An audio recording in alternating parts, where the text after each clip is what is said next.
하나님 말씀 함께 보도록 하겠습니다. 오늘 우리가 함께 나눌 하나님 말씀은 고린도후서 12장 7절부터 10절까지 말씀입니다. 고린도후서 12장 7절부터 10절까지 말씀, 우리 다 같이 한 목소리로 말씀 함께 보도록 하겠습니다. 여러 계시를 받은 것이 지극히 크므로 너무 자만하지 않게 하시려고 내 육체의 가시 곧 사단의 사자를 주셨으니 이는 나를 쳐서 너무 자만하지 않게 하려 하심이라. 이것이 내게서 떠나가게 하기 위하여 내가 3번 주께 간구하였더니 나에게 이르시기를 내 은혜가 내게 족하도다. 이는 내 능력이 약한 데서 온전하여 짐이라 하신지라. 그러므로 도리어 크게 기뻐함으로 나의 여러 약한 것들에 대하여 자랑하리니 이는 그리스도의 능력이 내게 머물게 하려 함이라. 그러므로 내가 그리스도를 위하여 약한 것들과 능욕과 궁핍과 박해와 곤고를 기뻐하노니 이는 내가 약한 그때에 강함이라. 아멘. 오늘 우리가 함께 나누기 원하는 말씀의 제목은 약한 자에게 은혜로 채우신다입니다. 우리가 기도회를 시작하면서 첫째 날, 둘째 날 우리의 자아가 깨어지고 부서져야 한다라고 말씀을 드렸죠. 그래야만 우리의 부서진 그 자아를 통해 하나님의 은혜, 하나님의 붙들어 주심이 우리에게 임하는 거고, 우리의 자아가 그렇게 부서진 우리의 모습은 약한 자인 것 같지만 오늘 말씀의 제목처럼 약한 자에게 채워주시는 은혜가 있는 거예요. 그런데 이 세상은요, 반대죠. 이 세상은 힘에 대한 욕구가 강합니다. 힘을 얻기 위해, 힘을 갖기 위해 돈을 벌기도 하고 권력을 추구하기도 합니다. 특별히 이 돈이 세상을 움직이는 힘이라고 많이 생각되어지기 때문에 돈을 위해서라면 요즘은 이 돈 때문에 사람을 죽이는 일도 많이 일어날 정도로, 이게 심지어는 가족 간에도 자녀가 부모님을, 부모가 자녀를 이렇게 해야 하는 모습이 나타날 정도로, 그래서 이 물질에 관해서는 만몬이라는 신으로 부르기도 하죠. 그만큼 우리의 삶에 미치는 영향이 강한 거고, 이 힘을 우리는, 이 세상은 얻고 싶어 한단 말이에요. 그리고 이런 힘의 논리는 약함을 부끄럽게 생각할 수밖에 없죠. 왜냐하면 내가 약하면 누군가에게 잡아먹힐 수도 있으니까요. 그래서 스스로의 약함을 감추기 위해 강한 척하기도 하고, 때로는 되지도 않는 허세를 부리기도 하고, 자기의 강함을 어떻게 해서든지 입증하려고 하는 그런 모습들. 오늘날은 이런 모습이 여러 SNS나 이런 것들을 통해서도 많이 나타나죠. 내가 얼마나 행복하게 살아가고 있는지를 보여주기 위해 억지로 자기를 포장하고, 사실 자기는 그렇지 않은데 그냥 그런 인위적인 모습을 다른 누군가가 보고 저 사람은 잘 사는구나, 저 사람은 행복하구나, 이렇게 느껴주고 이렇게 바라봐 주기를 바라는 그런 모습이죠. 그런데 우리가 분명히 알아야 할 것은 약한 게 다 약한 게 아니고요, 또 강한 게 다 강한 게 아닙니다. 오늘 말씀을 통해서도 우리가 함께 보겠지만 하나님은 얼마든지 약한 자를 사용하셔서 강한 자를 부끄럽게 하실 수 있는 하나님이시기 때문인 거죠. 사사기 6장 14절 15절 말씀을 보면 여호와께서 그를 향하여 이르시되 너는 가서 이 너의 힘으로 이스라엘을 미디안의 손에서 구원하라.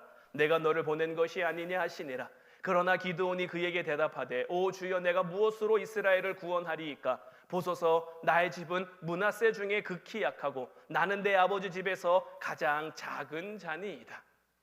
이스라엘이 미디안의 압제를 당하고 있던 그때에 하나님께서 한 사람을 부르셨는데 그 한 사람이 누구냐? 바로 기드온이죠. 기드온. 하나님의 부르심 가운데 기드온은 스스로를 뭐라고 소개합니까? 나는 가장 약한 집안에 속해 있고 그 약한 집안 중에서도 나는 제일 작은 자다라고 이야기하고 있죠. 기드온은요, 이미 해보기도 전에 하기도 전에 자기를 약한 사람이라고 인식하고 있었단 말이에요.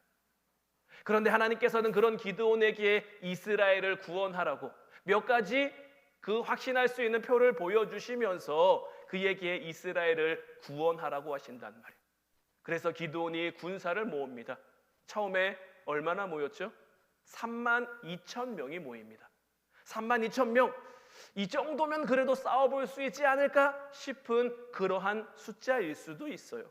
그런데 하나님께서는 사람이 너무 많다, 무서워하는 사람, 두려움 있는 사람들을 집으로 돌려보내라. 32,000명이 모였는데 두려운 사람 집으로 가라고 했더니 22,000명이 떠납니다. 10,000명만 남아요. 32,000명, 여기서 10,000명으로 준 것도 굉장히 많이 준 거죠. 그런데 하나님께서는 여전히 많다라고 하시는 거예요. 그래서 개울가로 가서 물 마시는 그 모습을 통해서 하나님이 원하시는 모습으로 물 마신 사람들만 남겼더니 그게 몇 명입니까? 우리가 잘 아는 대로 300명이란 말이에요. 32,000명도 사실 해볼까 말까. 왜냐하면 미디안 군사는 135,000명이거든요. 135,000명 대 32,000명도 사실 많은 건 아닙니다. 적은 숫자죠. 그래도 어떻게 그래도 비벼볼 만한, 한 사람이 한 5사람 정도만 상대하면 32,000명으로 135,000명을 상대할 수 있으니까. 그런데 이 32,000명에서 300명으로 준 건요, 그냥 그 당시 전쟁으로서는 승산이 없는 게임입니다. 해보나 마나한 그런 게임이에요. 더더군다나 이 300명이 전쟁을 나갈 때 뭘 가지고 나갑니까? 칼을 가지고 나갑니까? 창을 가지고 나갑니까? 활을 들고 나갑니까? 이런 건 하나도 들고 가지 않아요.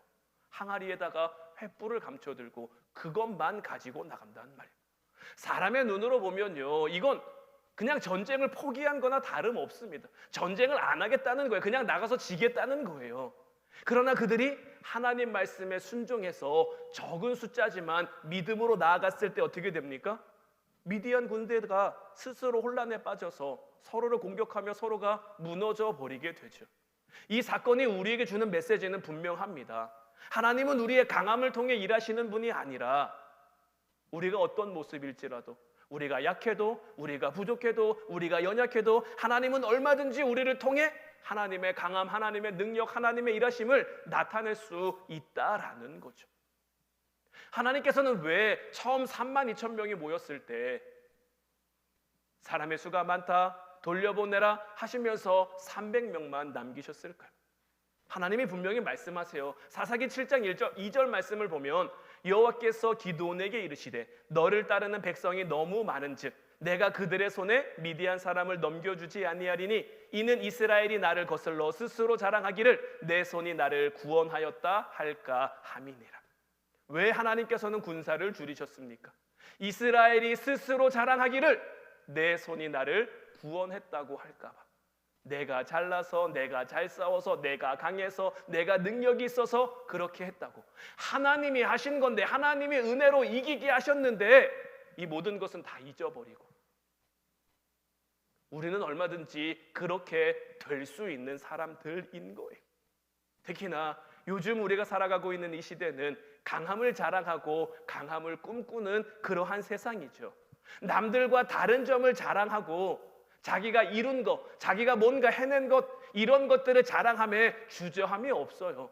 다른 사람들이 그것으로 인해서 눈살을 찌푸리든지 말든지 그런 것도 개의치 않고 오히려 과장하기도 하고 오히려 덧붙이기도 하고 그렇게 자기를 드러내고 자기 PR이라는 말로 자기 드러내는 것을 좋아하는, 요즘 목사님들 중에도 사모님들 중에도 이렇게 SNS로 자기 어떤 하는 일들을 이렇게 보여주시는 분들이 참 많아요.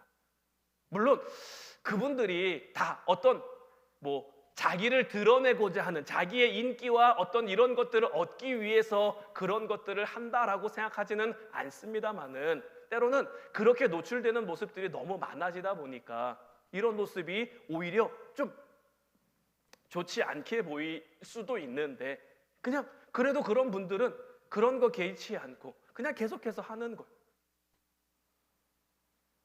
코로나 시대를 보내면서 많은 교회가 이제 유튜브나 온라인 예배에 거의 안 하는 교회가 없을 정도로 많은 교회들이 하고 있죠.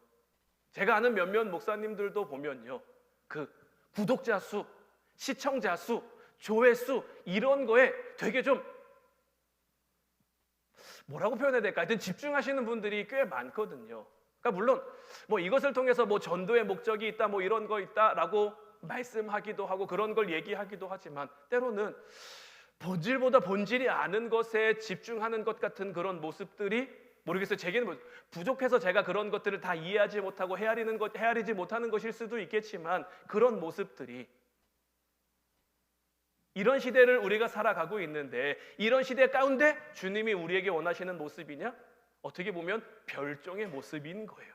왜냐하면 우리는 우리의 강함을 드러내야 할 사람이 아니라 우리의 잘남을 드러내야 할 사람이 아니라 오히려 우리의 약함을 드러내야 할 그러한 사람들이기 때문인 거예요. 세상이 뭐라고 하든지 말든지 사람들이 뭐라고 하든지 그것과 상관없이 우리는 우리의 약함 속에서 하나님이 우리를 약하게 하신 그 모습 속에서 영적인 의미를 찾아낼 수 있어야 되는 거예요. 고린도후서 11장 30절 말씀을 보면 내가 부득불 자랑할진대 내가 약한 것을 자랑하리라. 사도 바울이 내가 부득불 자랑할 건데 사실 자랑하고 싶지 않은데 굳이 자랑한다면 나는 무엇을 자랑한다는 거예요? 나의 약한 것을 자랑하겠다라는 거죠. 세상 논리대로 한다면 약한 것 뭐 자랑할 만한 것이겠습니까? 그러나 사도 바울에게는 이런 것이 자랑거리였어요. 그렇다고 사도 바울에게 어떤 세상적인 자랑거리가 없었던 것 아니죠. 빌립보서 3장 4절부터 6절까지 말씀을 보면요. 그러나 나도 육체를 신뢰할 만하며 만일 누구든지 다른 이가 육체를 신뢰할 것이 있는 줄로 생각하면 나는 더욱 그러하리니 나는 8일 만에 할례를 받고 이스라엘 족속이요 베냐민 지파요 히브리인 중에 히브리인이요 율법으로는 바리새인이요 열심으로는 교회를 박해하고 율법의 의로는 흠이 없는 자라. 사도 바울도요 세상 사람들처럼 자기의 잘남, 어떤 자기의 능력, 자기의 강한 것 이런 거 자랑하려면요 얼마든지 자랑할 수 있는 세상적인 프로필을 작성하자면 누구보다 화려한 이력을 뽐낼 수 있는 사람이 사도 바울이었단 말이에요. 그러나 사도 바울의 이런 것들은요 의미 없는 것이었어요. 이어지는 빌립보서 3장 7절부터 9절까지 말씀도 보면 그러나 무엇이든지 내게 유익하던 것을 내가 그리스도를 위하여 다 해로 여길 뿐더러 또한 모든 것을 해로 여김은 내 주 그리스도 예수를 아는 지식이 가장 고상하기 때문이라. 내가 그를 위하여 모든 것을 잃어버리고 배설물로 여김은 그리스도를 얻고 그 안에서 발견되려 함이니 내가 가진 의는 율법에서 난 것이 아니요 오직 그리스도를 믿음으로 말미암은 것이니 곧 믿음으로 하나님께로부터 난 의라. 바울이 자랑할 만한 것들이 이제는 다 아무것도 아닌 것이 되어버린 것. 예전에는 자랑할 만한 그 자랑거리들이 주님의 그 가치를 경험하고 난 다음에는 주님이 보여주시는 그 세계를 바라보고 난 다음에는 이제 그냥 배설물처럼 그냥 버릴 것에 불과한 것이 돼버리고 만 거예요. 그래서 오늘 본문 10절 말씀을 보면 그러므로 내가 그리스도를 위하여 약한 것들과 능욕과 궁핍과 박해와 곤고를 기뻐하노니 이는 내가 약한 그때에 강함이라. 사도 바울은 역설의 진리를 이야기하고 있습니다. 내가 약한 그때에 강함이라. 누가 보더라도 이 말은 모순이 있죠. 약하면 약한 거고 강하면 강한 거지 약한 게 어떻게 강한 게 됩니까? 약한 건 강할 수 없단 말이에요. 강하지 않으니까 약한 건데 약한 게 강한 거래요. 약한 게 왜 강함입니까? 우리 기독교에는요 이렇게 말도 안 되는 것 같지만 이런 역설의 진리가 참 많아요.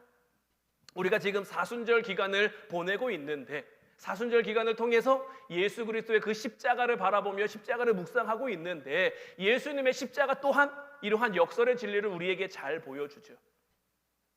전지전능한 하나님의 아들이 죽을 수 있습니까? 제가 지난번에 이 세상의 인문학자들이 이야기하는 질문 가운데 이런 거 있다고 말씀드렸죠. 결혼한 미혼 남성이 있을 수 있느냐? 신이 자기도 들 수 없는 무거운 것을 만들 수 있느냐? 이런 것들은 하나님 되심을 모르니까요. 우리 하나님은 그보다 훨씬 대단하시고 우리 하나님은 그보다 훨씬 더 능력이 많으시고 우리의 생각으로는 감히 따라갈 수 없는, 감히 범접할 수 없는 그런 하나님인데 그 하나님의 아들이 사실 하나님 그 당신이 이 땅에 오셔서 죽으셨단 말이에요. 가장 약한 모습으로, 가장 천한 모습으로. 이것부터가 사실 말이 안 되는 거죠. 그러나 예수님의 이 약한 죽음은 여기서 끝나는 게 아니죠. 사흘 만에 다시 살아나셨고 다시 부활하셨고 그렇게 약함을 통해 강함을 이루신 거예요. 우리 기독교는요, 이런 역설로 완성될 하나님의 나라를 꿈꾸는 사람들인 거예요. 세상 사람들이 선호하는 길 아닐 수도 있어요. 세상의 원리가 지배하는 그러한 비전 아닐 수도 있어요. 세상이 원하는 것과는, 세상이 가고자 하는 것과는 전혀 다른 길이지만 이게 우리 기독교가 가지고 있는 힘이자 능력인 거예요. 실제로 하나님이 일하시는 방법을 보면 어떻습니까? 고린도전서 1장 26절부터 29절까지 말씀을 보면 형제들아 너희를 부르심을 보라. 육체를 따라 지혜로운 자가 많지 아니하며 능한 자가 많지 아니하며 문벌 좋은 자가 많지 아니하도다. 그러나 하나님께서 세상에 미련한 것들을 택하사 지혜 있는 자들을 부끄럽게 하려 하시고 세상에 약한 것들을 택하사 강한 것들을 부끄럽게 하려 하시며 하나님께서 세상에 천한 것들과 멸시받는 것들과 없는 것들을 택하사 있는 것들을 패하려 하시나니 이는 아무 육체도 하나님 앞에서 자랑하지 못하게 하려 하심이라. 자, 하나님께서 하나님의 비전에 동참하는 사람을 부르실 때 어떤 사람을 부르십니까? 예수님께서도 이제 하나님 나라를 위해 이 땅에 교회를 세워갈 그 사명자들을, 그 사도실을 부르시는데 어떤 사람을 부르셨습니까? 그 12명 가운데 절반 이상이 어부죠. 그 당시에 어부는 결코 좋은 그 신분, 좋은 위치가 아니란 말이에요. 그 당시에 어떻게 보면 가장 소외받는 직업 가운데 하나. 목수와 어부는 정말 할 게 없는 사람들이 하는 직업 가운데 하나였단 말이에요. 그런 이들을 부르셨어요. 우리가 앞서 기드온 말씀도 함께 나눴는데 기드온도 자기는 약한 사람이라고, 나는 할 수 없는 사람이라고, 나는 안 되는 사람이라고 스스로 못 받고 있는 사람인데 하나님이 그를 통해 하시는 거 보면 어떻습니까? 오히려 그 미련한 사람들을 불러서 지혜 있는 자들을 부끄럽게 하시는 거죠. 세상에 약한 자들을 불러서 강한 자들을 부끄럽게 하시는 거고요. 세상에 천한 것과 멸시받는 것들과 없는 것들을 택하사 있는 것들을 패하시는 거예요. 사실 이 세상이 돌아가는 걸 보면요, 누구 때문에 시끄럽고 누구 때문에 어지럽습니까? 사실 보면요, 잘났다고 가졌다고 의시되는 그 사람들 때문에 갈등과 다툼이 일어나고 있는 거예요. 자기의 강함을 내려놓고 하나님께 은혜를 구할 수 있으면 좋겠지만 인간은 스스로 그렇게 할 수가 없는 거예요. 강함이 주어지면요, 자기의 강함을 휘두르려고 하는 거예요. 그 하나님 마음에 합한 다윗도요, 나라가 좀 평안해지니까 전쟁이 일어났는데 자기가 싸움에 나가지 않아요. 홀로 왕궁에 있어요. 그리고는 뭐 합니까? 범죄를 저지르잖아요. 자기의 강함 가지고 범죄를 저지르는 겁니다. 강함, 이 세상의 강함은요, 하나님의 은혜를 거부해요. 하나님의 은혜는 모두에게 같게 내려오지만 약한 자가 그 은혜를 누리는 이유는요, 강한 자는 그 자기의 강함 때문에 하나님의 은혜를 누리기가 쉽지 않은 거예요. 그래서 예수님께서 이런 부분을 가리켜 부자가 하나님 나라에 들어가는 게 낙타가 바늘귀로 들어가는 것보다 더 어렵고 힘들다고 말씀하시는 거예요. 여러분들은 어떻습니까? 제가 지금 이렇게까지 말씀드렸는데, 우리가 말씀을 통해 이렇게 지금 나누고 있는데 그래도 강자 속에 들어가 살고 싶은 생각 있지 않으십니까?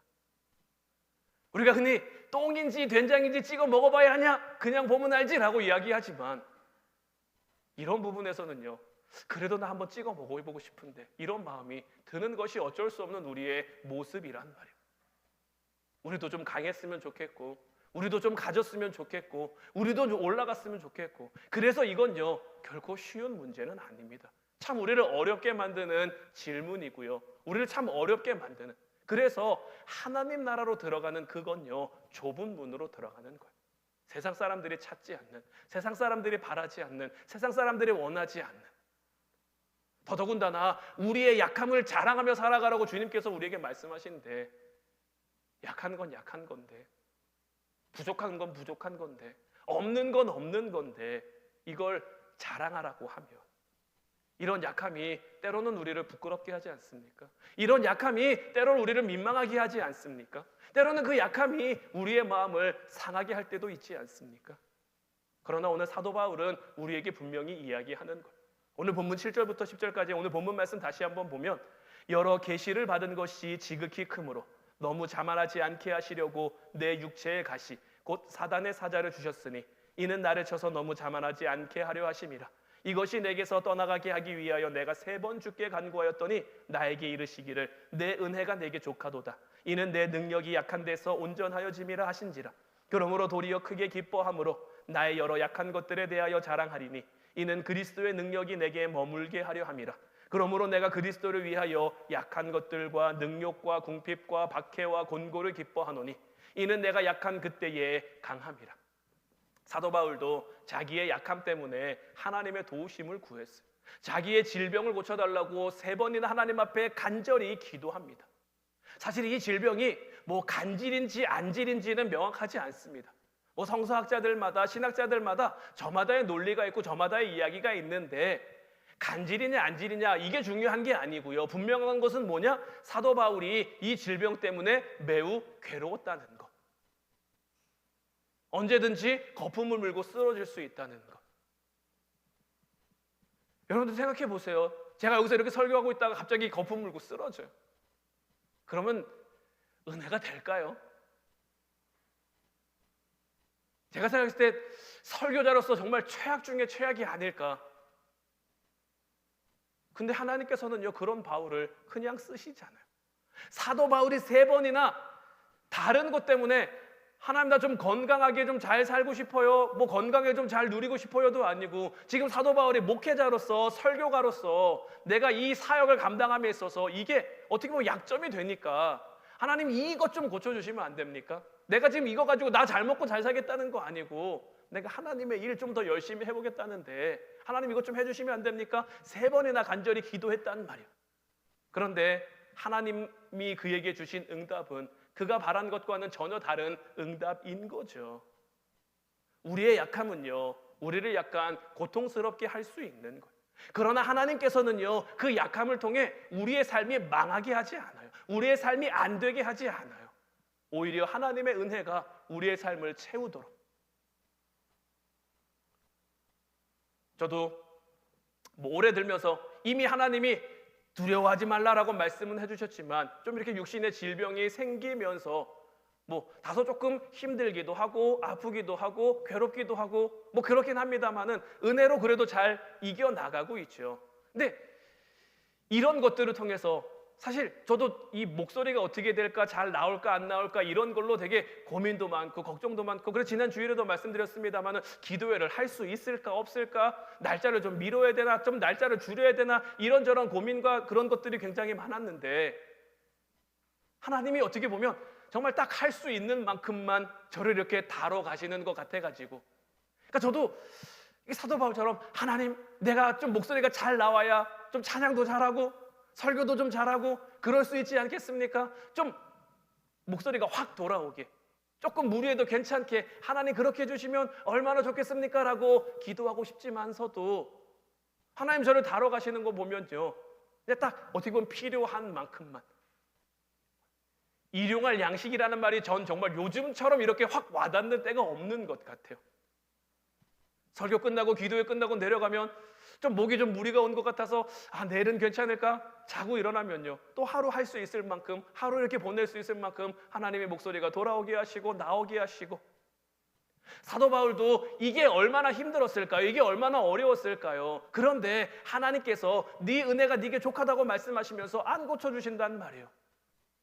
어디 가서 설교하다 픽픽 쓰러질 수도 있고 어디 가서 전도하다가 픽픽 쓰러질 수도 있고, 하지만 하나님께서는 그런 모습이 하나님의 은혜 되게 하셔서 사도 바울을 통해 세워진 교회가 얼마나 많습니까? 사도 바울을 통해 하나님을 영접하고 하나님을 믿게 된 이들이 얼마나 많습니까?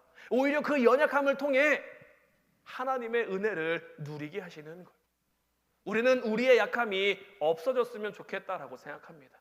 나의 이 약함이 좀 보완되고 채워지고 그래서 강함이 됐으면 좋겠다라고 생각하지만, 그래서 우리의 약함을 좀 없애달라고, 우리의 부족함을 좀 없애달라고, 우리의 모자람을 좀 없애달라고 그렇게 기도하지만 하나님은 때로는 우리의 그 연약함을 없애기보다는 우리의 그 약함 속에, 우리의 그 부족함 속에, 우리의 그 모자람 속에 하나님의 은혜를 채워주시는 거예요. 하나님께서 사도 바울에게 내 은혜가 네게 족하다라고 말씀하시고 그것을 이루시죠. 사도 바울은 철저하게 고백합니다. 내가 하는 게 아니고 하나님이 하시는 거라고. 왜냐하면 나는 약하니까요. 오늘 본문 10절 말씀에도 분명히 나와 있지만 내가 약한 그때에 오히려 강함이다 라고 이야기하는 것. 우리의 약함을 통해서도 하나님의 능력이 하나님은 드러나게 하실 거예요. 우리의 약함이 우리의 부끄러움이 되는 것이 아니라 하나님 은혜가 머무는 통로가 되게 할 거고요. 사도 바울을 통해 하나님이 뜻하신 그 모든 바를 다 이루신 것처럼 사도 바울이 순종하며 자기의 약함을 부끄러워하지 않고 자기의 약함을 오히려 자랑하며, 왜냐하면 나의 약함 가운데는 하나님의 강함이 임할 거니까요. 나의 약함 가운데 하나님의 능력이 임할 거니까요. 오히려 그래서 그것을 자랑스러워할 수 있는, 이 세상은 이해할 수 없지만, 이 세상은 받아들일 수 없지만 그런 거 상관치 않고 하나님의 백성으로 하나님께 붙들린 그러한 하나님의 자녀로서 우리가 살아간다면 이제 우리가 어떤 모습으로 살아가야겠습니까? 이제 우리는 강해지려고 애쓰는 삶을 살아갈 것이 아니라 하나님 앞에 솔직한 삶, 하나님 앞에 있는 모습 그대로 나오는 삶.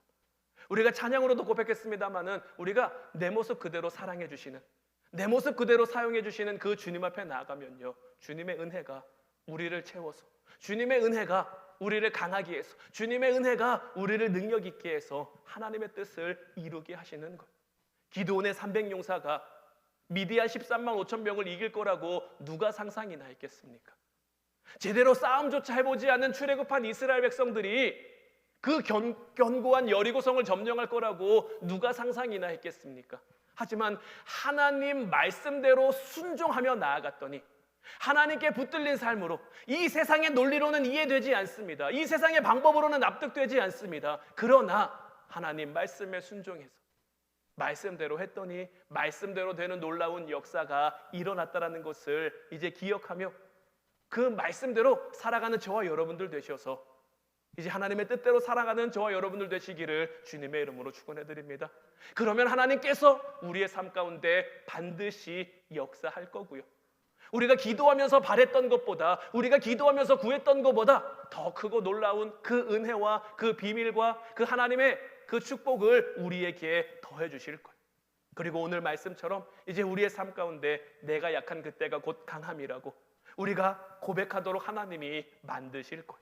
약함 속에서 하나님의 은혜를 경험하며 살아갈 수 있는 저와 여러분들 모두가 될 수 있기를 주님의 이름으로 축원해 드립니다. 이제 우리 같이 찬양하고 기도하기를 원하는데, 날 위하여 십자가의 이 찬양 함께 고백했으면 좋겠어요. 날 위하여 십자가의 중한 고통 받으사 대신 죽은 주 예수의 사랑하신 은혜요, 보배로운 피 흘려서 영영 죽을 죄에서 구속함을 받은 우리 어찌 찬양 안 할까?